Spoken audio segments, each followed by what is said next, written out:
Most AI learns by studying human examples. Reinforcement learning doesn't. It learns by doing it, and that single difference is why it can surpass us. Here's what most explainers get wrong about AI mastering games. They frame it as the machine memorizing winning moves. That's not what happens. A large language model trains on a dataset, billions of sentences written by people. It learns patterns from what humans already produced. Reinforcement learning skips that entirely. There's no dataset, there's no copying. There's an agent, an environment, actions, and a reward signal. The agent tries something, the environment responds, and a score tells it whether that something was good or bad. That's the entire curriculum. The honest version of how this works. Imagine you're dropped into a board game you've never seen. No rulebook, no coach.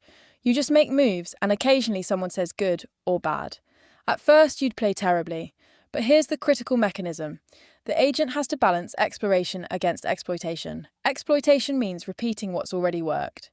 Exploration means deliberately trying moves that look bad, because the best strategy might be hiding behind a short-term loss. Without that willingness to play badly on purpose, the AI gets stuck in mediocre habits and never discovers the breakthrough. Now scale that up. AlphaZero, DeepMind's game playing system, started knowing nothing but the rules of chess. It played against a copy of itself, then it played against an updated copy. Then again. Millions of games, each version slightly sharper than the last. Within hours, it was playing moves that grandmasters had never considered in centuries of human competition. No historical games studied, no openings memorized, pure self-play. But the hardest part of reinforcement learning isn't the playing, it's defining the reward. Get the reward signal slightly wrong, and the AI finds loopholes. A famous example, an agent told to maximize score in a boat racing game discovered it could earn more points by spinning in circles, collecting bonus items, than by finishing the race.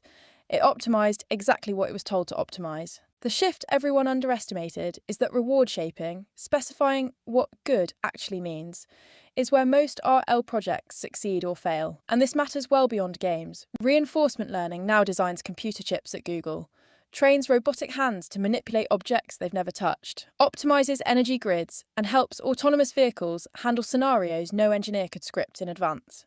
Anywhere the problem is too complex for handwritten rules. But you can define a score. RL is quietly becoming the default approach. If that was useful, subscribe. New explainer every week. I'm Ariella.